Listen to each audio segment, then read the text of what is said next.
ദൈവനാമം മുഹൂർത്തപ്പെടുമാറാകട്ടെ.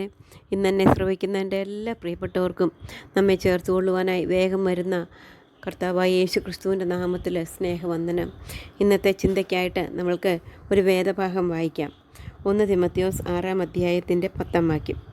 ദ്രവ്യാഗ്രഹം സകലവിധ ദോഷത്തിനും മൂലമല്ലോ. അത് ചിലർ കാംക്ഷിച്ചിട്ട് വിശ്വാസം വിട്ടുഴന്ന് ബഹുദുഃഖങ്ങൾക്ക് അധീനരായി തീർന്നിരിക്കുന്നു. ഇവിടെ ദൈവത്തിൻ്റെ വചനം പറയുകയാണ്, ദ്രവ്യാഗ്രഹം സകലവിധ ദോഷത്തിനും മൂലമല്ലോ. ദ്രവ്യാഗ്രഹം നമ്മുടെ ജീവിതത്തിലുണ്ടായാൽ എന്ത് സംഭവിക്കും എന്നാണ് ഇവിടെ ദൈവത്തിൻ്റെ വചനം പറയുന്നത്. നാം എല്ലാ തെറ്റിലേക്ക് പോകുവാനായിട്ട് അത് ഇടയായിട്ട് തീരും. എന്ത് തെറ്റ് ചെയ്യുവാനും നാം റെഡിയായിട്ട് തീരും. എന്തുണ്ടെങ്കിൽ? ദ്രവ്യാഗ്രഹമുണ്ടെങ്കിൽ. ദ്രവ്യാഗ്രഹമാണ് നമ്മെ നയിക്കുന്നതെങ്കിൽ പണത്തോടുള്ള അത്യാഗ്രഹം, എങ്ങനെയും പണം സമ്പാദിക്കണം, പണം എനിക്ക് കിട്ടണം, പണമാണ് വലുത് എന്നുള്ള ആ ചിന്ത, ദ്രവ്യാഗ്രഹം നമ്മുടെ ജീവിതത്തിൽ വന്നാൽ പിന്നെ നമ്മുടെ കണ്ണ് ബ്ലൈൻഡായിട്ട് പോകും.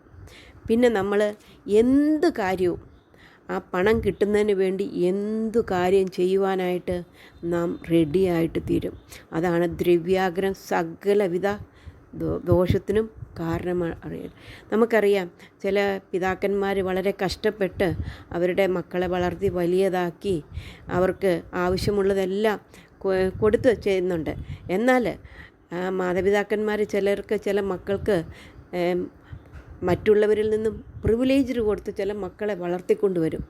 എന്നാൽ അങ്ങനെയുള്ള മക്കൾക്ക് സ്വാഭാവികമാണ് ദ്രവ്യാഗ്രഹം അവരുടെ ജീവിതത്തിൽ ഉണ്ടാകുവാനായിട്ട് ഇടയായിട്ട് തീരും. അപ്പോൾ എന്തുണ്ടാകും എന്നുള്ളത് ദൈവത്തിൻ്റെ വചനത്തിൽ നിന്നുണ്ട്. ആ ദ്രവ്യാഗ്രഹം സകലവിധ ദോഷത്തിനും കാരണമായിട്ട് തീരും. ചിലർ സ്വന്തം മക്കൾ മാതാപിതാക്കന്മാരെ വീട്ടിൽ നിന്ന് ഇറക്കി വിട്ടിട്ട് അവർ സുഖമായിട്ട് ജീവിക്കുന്നു എന്ന് അവർക്ക് തോന്നും. ചിലർ അയോഗ്യമായിട്ട് അപ്പൻ്റെ അമ്മയുടെ സ്വത്ത് പിടിച്ച് പറിച്ച് എടുക്കുന്ന ചിലരും ഉണ്ട് എന്ന് നമുക്ക് ദൈവത്തിൻ്റെ വചനത്തിൽ നിന്ന് മനസ്സിലാക്കുവാനായിട്ട് സാധിക്കും. ഈ ലോകത്തിൽ നമ്മളൊന്ന് തുറന്ന് നോക്കിയാൽ നമ്മൾക്കറിയാം, അനേക അമ്മയപ്പന്മാർ വളരെ കഷ്ടപ്പെട്ട് മക്കളെ വളർത്തി അവർക്ക് വേണ്ടിയതെല്ലാം ചെയ്തു കൊടുത്തതിന് ശേഷം ഈ മക്കൾ ആ അമ്മയപ്പന്മാരെ ഉപദ്രവിക്കുന്നതായിട്ടും അവരുടെ സ്വത്ത് അയോഗ്യമായിട്ട് പിടിച്ചു പറിക്കുന്നതായിട്ടും നമുക്ക് കാണുവാനായിട്ട് സാധിക്കും. പ്രായാധിക്യത്തിൽ ചിലർ അമ്മയപ്പന്മാരുടെ സ്വത്ത് കൈവശമാക്കുവാൻ വേണ്ടി അവരെ കൊണ്ട് എന്തു വേണമെങ്കിലും ചെയ്യിക്കുവാനായിട്ട് മുതിരുന്നത് ദൈവവചനത്തിൽ നമുക്ക് കാണുവാനായിട്ട് സാധിക്കും. അതാണ് പറയുന്നത്, ദ്രവ്യാഗ്രഹം സകലവിധ ദോഷത്തിനും കാരണമായിട്ട് തീരും. അവിടെ അപ്പനും അമ്മയുമില്ല. അവിടെ അവർക്ക് വേണ്ടി ചെയ്തു തന്ന കാര്യങ്ങളെല്ലാം മറന്ന് അവർക്ക് വേണ്ടി എങ്ങനെ കഷ്ടപ്പെട്ടു എന്നുള്ള കാര്യങ്ങളെല്ലാം മറന്നിട്ട് ഈ പണത്തിൻ്റെ മോഹം കാരണം അവരോട് അയോഗ്യമായിട്ട് പെരുമാറുന്ന അനേകം മക്കളെ നമ്മൾ കാണുവാനായിട്ട് സാധിക്കും. സ്വത്ത് കിട്ടുന്നതിന് വേണ്ടി കിടക്കയിൽ കിടക്കുന്ന അപ്പൻ്റെ കൈകൊണ്ട് കൈ പിടിച്ച് പണം അല്ലെങ്കിൽ വിൽപത്രത്തിൽ കൈവച്ച് ഒപ്പിടിയിപ്പിച്ച് സ്വത്തെടുക്കുന്ന മക്കൾ ഈ ലോകത്തിലുണ്ട്. അത് നമുക്ക് കാണുവാനായിട്ട് സാധിക്കും സഹോദരിമാരെ. പല ഭവനങ്ങളിലും അങ്ങനെ നമ്മൾ കേട്ടിട്ടുണ്ട്. എന്നാൽ ഈ വാക്യം എന്താണ് പറയുന്നത്? ദ്രവ്യാഗ്രഹം സകലവിധ ദോഷത്തിനും കാരണമായിട്ട് തീർന്നു. അവിടം കൊണ്ട് അത് നിർത്തിയിരുന്നെങ്കിൽ സാരമില്ലായിരുന്നു. എന്നാൽ അടുത്ത വാക്യം വായിക്കുന്നതാണ്, ഇത് ചിലർ കാംക്ഷിച്ചിട്ട് വിശ്വാസം വിട്ടുഴന്ന് ബഹുദുഃഖങ്ങൾക്ക് അധീനരായിട്ട് തീരും. ബഹുദുഃഖങ്ങൾ, ചെറിയ ദുഃഖങ്ങളല്ല, ബഹുദുഃഖങ്ങൾക്ക് അധീനരായിട്ട് തീരുന്നതിന് കാരണമായിട്ട് തീരും ദ്രവ്യാഗ്രഹം. അതുകൊണ്ട് പ്രിയ സഹോദരിമാരെ, നമ്മളുടെ ജീവിതത്തിൽ പണത്തോടുള്ള മോഹമുണ്ടെങ്കിൽ അത് വിടുവാനായിട്ട് ദൈവത്തിൻ്റെ സന്നിധിയിൽ നമുക്ക് ശ്രമിക്കാം. അല്ലെങ്കിൽ എന്ത് ചെയ്യും? നമ്മുടെ കണ്ണിൽ നിന്ന് കണ്ണുനീർ ഒഴുകുവാൻ തക്കവണ്ണം ജീവിതത്തിൽ കഷ്ടതയും പ്രയാസവും ഒക്കെ ഉണ്ടാകും. അതെല്ലാവർക്കും ഉണ്ടാകും. അതല്ല ഇവിടെ പറയുന്നത്. ബഹുദുഃഖങ്ങൾക്ക് ഇതായിട്ട് അധീനരായിട്ട് തീരുവാനായിട്ട് നമുക്ക് ആയിത്തീരും എന്നാണ് ദൈവത്തിൻ്റെ വചനം തിന്ന്. ഇത് നമുക്ക് ഒരു ഉദാഹരണമാണ്. നമുക്ക് ആ ഉദാഹരണം ഒന്ന് നോക്കാം. നമുക്ക് 2 രാജാക്കന്മാരുടെ പുസ്തകം 4-ാം അധ്യായത്തിൽ നമുക്ക് കാണാനായിട്ട് സാധിക്കും. അവിടെ ഒരു നയമാനെക്കുറിച്ച് നമുക്ക് കാണുവാനായിട്ട് സാധിക്കും. 6-ാം രാജാവ് ഒരു ഇസ്രായേൽ രാജാവിന് ഒരു എഴുത്ത് കൊടുത്തയക്കുന്നുണ്ട്. ഇസ്രായേൽ രാജാവ് ആ എഴുത്ത് വായിച്ചപ്പോൾ വസ്ത്രം കീറി, അവനിതാ കുഷ്ഠരോഗം മാറ്റിക്കൊടുക്കേണ്ടതിന് ഒരാളെ എൻ്റെ അടുക്കൽ അയച്ചിരിക്കുന്നു. മരിപ്പിക്കുകയും ജീവിപ്പിക്കുകയും ചെയ്യുവാൻ ഞാൻ ദൈവമോ? നോക്കുവിൻ, അവൻ ഇതിനാൽ എന്നോട് ശണ്ഠയ്ക്ക് കാരണം അന്വേഷിക്കല്ലയോ എന്ന് പറഞ്ഞു. ഇസ്രായേൽ രാജാവ് വസ്ത്രം കീറിക്കളഞ്ഞു എന്ന് കാണുവാനായിട്ട് സാധിക്കും. എന്നാൽ അവിടെ എലീശ പ്രവാചകൻ പറയുകയാണ്, എലീശ പ്രവാചകൻ കേട്ടപ്പോൾ പറയുകയാണ്, രാജാവിൻ്റെ അടുക്കൽ ആളെ അയച്ചു, നീ വസ്ത്രം കീറിക്കളഞ്ഞത് എന്ത്? അവൻ എൻ്റെ അടുക്കൽ വരട്ടെ, എന്നാൽ ഇസ്രായേൽ ഒരു പ്രവാചകനുണ്ട് എന്ന് അവൻ അറിയും എന്ന് പറയിച്ചു. അങ്ങനെ നയമാൻ രഥത്തോടും കുതിരകളോടും കൂടെ എലീശയുടെ വീട്ടുവാതിക്കൽ വന്നു നിന്നു. എലീശ ആളയച്ചു, നീ ചെന്ന് യോർദാനിൽ 7 പ്രാവശ്യം കുളിക്കുക എന്ന് പറഞ്ഞു. ഒന്ന് ഓർത്ത് നോക്കിക്കേ, ഈ എലീശ പ്രവാചകൻ ആരാണ്? ഈ എലീശ പ്രവാചകൻ ഇസ്രായേൽ രാജാവിൻ്റെ മുമ്പിൽ എലീശ രാജാവ് ആരാണ്? അത് ഇസ്രായേൽ രാജാവിനേക്കാളും വലിയതാണ് എലീശയുടെ പ്രവാചകൻ്റെ പൊസിഷൻ. കാരണം സർവശക്തനായ ദൈവത്തിൻ്റെ പ്രവാചകനാണ്, സർവശക്തനായ ദൈവത്തിൻ്റെ ദാസനാണ് അവൻ. ആ ദാസനാണ് എലീശ പ്രവാചകൻ എന്ന് നമുക്ക് മനസ്സിലാക്കുവാനായിട്ട് സാധിക്കും. ആ ദാസൻ്റെ എലീശ പ്രവാചകൻ്റെ ഒരു ശിഷ്യനായിട്ടിരിക്കാനുള്ള ഭാഗ്യം ഗേഹസിക്ക് ഉണ്ടായി. അത് വലിയൊരു കാര്യമാണ് എന്ന് മനസ്സിലാക്കുവാനായിട്ട് സാധിക്കും. ഈ നയമാൻ അവിടെ വന്നു. അവൻ ആദ്യം ഇഷ്ടപ്പെട്ടില്ലെങ്കിലും അവൻ പ്രവാചകൻ പറഞ്ഞതുപോലെ ചെയ്തപ്പോൾ അവൻ്റെ കുഷ്ഠം കംപ്ലീറ്റ്ലി മാറിയതായിട്ട് നമുക്ക് കാണുവാനായിട്ട് സാധിക്കും. എലീശ പ്രവാചകനെ വീണ് നമസ്കരിക്കുന്ന നയമാനെ നമുക്ക് കാണുവാനായിട്ട് സാധിക്കും. അത്രയും വലിയവനാണ്, അത്രയും വലിയ വ്യക്തിയാണ് എലീശ പ്രവാചകൻ എന്ന് നമുക്ക് മനസ്സിലാക്കുവാനായിട്ട് സാധിക്കും. അങ്ങനെ വലിയവനായ എലീശ പ്രവാചകനെ നമ്മൾ ഓർക്കുമ്പോൾ ആ എലീശ പ്രവാചകൻ ഇവിടെ നമുക്ക് കാണാനായിട്ട് സാധിക്കുന്നത്, ഈ എലീശ പ്രവാചകൻ്റെ ശിഷ്യനായ ഗേഹസി കുറച്ച് പണത്തിന് വേണ്ടി, സൗകര്യത്തിന് വേണ്ടി, അവൻ്റെ കാര്യത്തിന് വേണ്ടി അവൻ്റെ അധപ്പതനം നമുക്ക് മനസ്സിലാക്കുവാനായിട്ട് സാധിക്കും. എലീശ പ്രവാചകൻ ആരാണ്? എലീശ പ്രവാചകൻ്റെ ശിഷ്യൻ ആരാണ്? അത്രയും വലിയ പൊസിഷൻ ഉണ്ടായിരുന്ന ആ ഗേഹസിക്ക് എലീശ പ്രവാചകനോടൊന്ന് ചോദിച്ചിരുന്നെങ്കിൽ, എൻ്റെ ആവശ്യത്തിന് എനിക്ക് പണം വേണം, എനിക്ക് കുറച്ച് നല്ല ഡ്രസ്സ് വേണം, എനിക്ക് കുറച്ച് പണം വേണം എന്ന് ചോദിച്ചിരുന്നെങ്കിൽ തീർച്ചയായിട്ടും സർവശക്തനായ ഈ ലോകത്തിൻ്റെ ഉടയവനായ ദൈവത്തിൻ്റെ പ്രവാചകനാണ് എലീശ പ്രവാചകൻ. അവൻ തീർച്ചയായിട്ടും അത് ഗേഹസിക്ക് കൊടുക്കുമായിരുന്നു. എന്നാൽ അതിന് പകരമായിട്ട് എലീശ പ്രവാചകൻ്റെ ശിഷ്യൻ ചെയ്തെന്താണെന്ന് നമുക്ക് ദൈവത്തിൻ്റെ വചനത്തിൽ നിന്ന് വായിക്കുമ്പോൾ മനസ്സിലാക്കുവാനായിട്ട് സാധിക്കും. അവൻ ഒരു നീച മനുഷ്യനെ പോലെ, ഒരു വെറും സാധാരണയേക്കാൾ ഒരു മനുഷ്യനെ പോലെ ആ വ്യക്തി ആയിത്തീർന്നു എന്നുള്ളത് നമുക്ക് മനസ്സിലാക്കുവാനായിട്ട് സാധിക്കും. എലീശ പ്രവാചകൻ ഒന്നും നയമാനോട് മേടിച്ചില്ല എന്നറിഞ്ഞു കഴിഞ്ഞപ്പോൾ ഈ ഗേഹസി എന്താണ് ചെയ്തത്?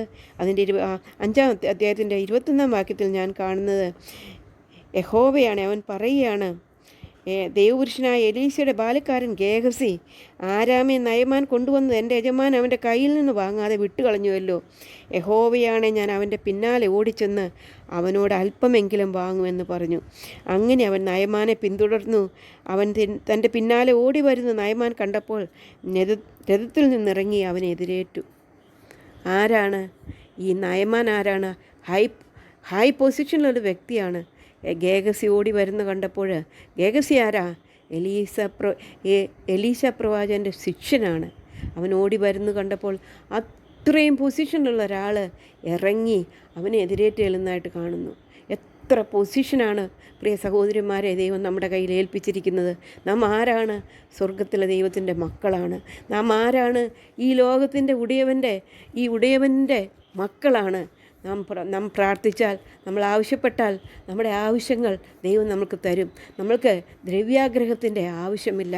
എന്നാൽ ദ്രവ്യാഗ്രഹം മൂത്ത് വന്നപ്പോൾ അവൻ ചോദിക്കുകയാണ്, എനിക്ക് 1 താലന്ത് വെള്ളിയും 2 കൂട്ടം വസ്ത്രവും തരണമേ എന്ന് പറവാൻ എൻ്റെ യജമാൻ എന്നെ പറഞ്ഞയച്ചിരിക്കുന്നു എന്ന് പറഞ്ഞു. ദയചെയ്ത് 2 താലന്ത് വാങ്ങണമേ എന്ന് നയമാൻ പറഞ്ഞു. അയ്യോ, ഗേഹസിയുടെ അധപ്പതനം എന്താണ്?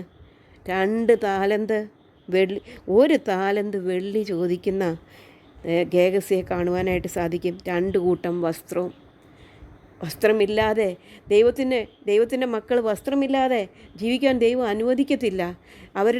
അവർ പട്ടിണി കിടക്കുവാൻ ദൈവം അനുവദിക്കത്തില്ല.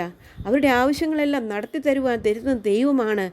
അത് ദൈവം നടത്തി തരും എന്നുള്ളത് കഴിഞ്ഞകാല ജീവിതത്തിൻ്റെ അനുഭവമായിട്ട് ഗേഹസിക്ക് മനസ്സിലാക്കുവാനായിട്ട് സാധിക്കും. മരിച്ചവരെ ഉയർപ്പിപ്പാൻ കഴിവുള്ള ദൈവത്തിൻ്റെ ശിഷ്യനായ എലീശ പ്രവാചകൻ അത് ചെയ്തു എന്നുള്ളത് നമുക്ക് കാണുവാനായിട്ട് സാധിക്കും. അത്ര ശക്തിമാനായ ഒരു എലീശ പ്രവാചകൻ്റെ ശിഷ്യനാണ് ഇവിടെ 1 താലന്ത് വെള്ളിയും 2 കൂട്ടം വസ്ത്രവും തരണമേ എന്ന് ചോദിക്കുന്നത്. പ്രിയ സഹോദരിമാരെ, ഗേഹസിയുടെ അധപ്പതനം നമുക്ക് കാണുവാനായിട്ട് സാധിക്കും. അവൻ എത്ര അധപ്പതിച്ചു പോയി, അവൻ്റെ ജീവിതം എത്ര താണുപോയി. അവനോട് നമുക്ക് അവനെ നമുക്ക് ഓർക്കുമ്പോൾ അവൻ്റെ ഹൃദയം അവനോട് നമുക്ക് തോന്നുമ്പോൾ നമ്മുടെ ഹൃദയത്തിൽ എന്ത് അയ്യോഭാവമാണ് അവനെക്കുറിച്ച് തോന്നുന്നത്. അവന് എന്ത് കിട്ടി? 2 താലന്ത്. അപ്പോൾ അവൻ ചോദിച്ചിട്ട് 2 താലന്ത് വാങ്ങണമെന്ന് അവൻ പറഞ്ഞു. അവനെ നിർബന്ധിച്ച് 2 സഞ്ചിയിൽ 2 താലന്ത് വെള്ളിയും 2 കൂട്ടം വസ്ത്രവും കെട്ടി അവൻ്റെ ബാലിക്കാരുടെ കൂടെ കൊടുത്തു വിട്ടു. ഇന്ന് ഗേഹസി ധനവാനാണ് കേട്ടോ. അവൻ ഇഷ്ടം പോലെ ഉണ്ട് കേട്ടോ. അവന് 2 താലന്ത് വെള്ളി അവൻ്റെ കയ്യിലുണ്ട്. 2 താലന്ത് എന്ന് പറഞ്ഞാൽ ഒത്തിരിയുള്ള ധനമാണ്. അവൻ്റെ ധനം കൂടിയിരിക്കുകയാണ്. അവൻ്റെ കൂടെ 2 കൂട്ടം വസ്ത്രവും കെട്ടി അവൻ്റെ കയ്യിലുണ്ട് കേട്ടോ. എന്നാൽ ആ വസ്ത്രം എടുത്തുകൊണ്ട് അവൻ വീട്ടിലെത്തി. നമുക്ക് താഴെ താമസിയാതെ നമുക്ക് അവൻ കാണുവാനായിട്ട് സാധിക്കുന്നത്, എലീശ പ്രവാചകൻ്റെ അടുത്ത് നിന്ന് അവൻ കള്ളത്തരവും പറഞ്ഞു. അതാണ് സകലവിധ ദോഷത്തിനും കാരണം. നുണ പറയുവാനൊന്നും ഒരു മടിയും കാണത്തില്ല ദ്രവ്യാഗ്രഹം മൂത്ത് കഴിഞ്ഞാൽ സഹോദരിമാരെ. അതുകൊണ്ട് അവൻ പറയുകയാണ്. പിന്നെ അവൻ അകത്ത് കടന്ന് യജമാൻ്റെ മുമ്പിൽ നിന്നു. അവൻ പറയുകയാണ്, എന്നാൽ ഏലീശ അവനോട്, ഗേഹസിയെ നീ എവിടെ പോയിരുന്നു എന്ന് അവൻ ചോദിച്ചതിന്, അടിയൻ എങ്ങും പോയില്ല. നുണ വായിൽ നിന്ന് അത് ഒഴുകും, അതിന് ബുദ്ധിമുട്ടില്ല. എന്താണ് ദ്രവ്യാഗ്രഹം? ദൈവത്തിൻ്റെ വചനം പറയുകയാണ് സകലവിധ ദോഷത്തിനും അത് കാരണമാണ് എന്ന് പറയുമ്പോൾ അത് സകലവിധ ദോഷവും അവൻ്റെ ജീവിതത്തിൽ. അവൻ കള്ളത്തരം പറഞ്ഞു. ആരോടൊക്കെ കള്ളത്തരം പറഞ്ഞു? വെറും നയമാനോട് കള്ളത്തരം പറഞ്ഞു, എലീശ പ്രവാചകനോട് കള്ളത്തരം പറഞ്ഞു, ഇതെല്ലാം വാങ്ങിച്ചു, കൊണ്ടുവന്ന് വീട്ടിൽ വെച്ചു. എന്നിട്ട് എന്തു പറ്റി? അപ്പോൾ പ്രവാചകൻ ചോദിക്കുകയാണ്, ആ പുരുഷൻ രഥത്തിൽ നിന്നിറങ്ങി നിന്നെ എതിരേറ്റപ്പോൾ എൻ്റെ ഹൃദയം നിന്നോടുകൂടെ പോന്നിരുന്നില്ലയോ? ദ്രവ്യം സമ്പാദിപ്പാനും വസ്ത്രം, ഒലിവ് തോട്ടം, മുന്തിരിത്തോട്ടം, ആടുമാടുകൾ, ദാസിദാസന്മാർ എന്നിവ മേടിപ്പാനും ഇതാകുന്നുവോ സമയം? ആകയാൽ നയമാൻ്റെ കുഷ്ഠം നിന്റെ സന്തതിക്കും എന്നേക്കും പിടിച്ചിരിക്കും എന്ന് അവനോട് പറഞ്ഞു. എന്ത് കിട്ടി സഹോദരിമാരെ? എന്ത് കിട്ടി? 2 കൂട്ടം വസ്ത്രം കിട്ടി, 2 താലന്ത് വെള്ളിയും കിട്ടി. അതിൻ്റെ കൂടെ കിട്ടിയത് എന്താണെന്നറിയാമോ? ജീവകാലം മുഴുവനും കുഷ്ഠം.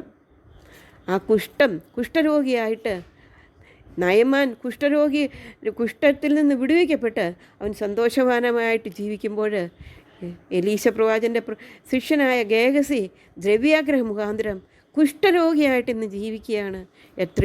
എത്രയോ അധപ്പതനമാണ്, എത്രയോ കഷ്ടമാണ്. അതാണ് കർത്താവ് പറയുന്നത്, സകല ദുഃഖങ്ങൾക്കും കാരണമായിട്ട് തീരും. അവരുടെ ദുഃഖം തീരത്തില്ല കേട്ടോ. ദ്രവ്യാഗ്രഹം മൂത്ത് കഴിഞ്ഞാൽ അവരുടെ ജീവിതത്തിൽ കുറച്ച് സാധനങ്ങളൊക്കെ കിട്ടിയെന്നിരിക്കും, കുറച്ച് സമ്പത്തൊക്കെ ഉണ്ടായെന്നിരിക്കും, കുറച്ച് രൂപയൊക്കെ ഉണ്ടായെന്നിരിക്കും, ലക്ഷങ്ങളൊക്കെ സമ്പാദിക്കാൻ സാധിച്ചെന്നിരിക്കും. എന്നാൽ പറയുന്നത് ബഹുദുഃഖങ്ങൾക്ക് അധീനരായിട്ട് തീരും. അതുകൊണ്ട് പ്രിയ സഹോദരിമാരെ, നമ്മുടെ ജീവിതത്തിൽ ഈ ദ്രവ്യാഗ്രഹത്തിൻ്റെ പുറകെ പോകാതെ നമ്മൾക്ക് ദ്രവ്യാഗ്രഹം വിട്ട് ഓടുവാൻ കർത്താവ് നമ്മളെ സഹായിക്കട്ടെ. അവൻ്റെ വലിയ നാമം മഹത്വപ്പെടുമാറാകട്ടെ.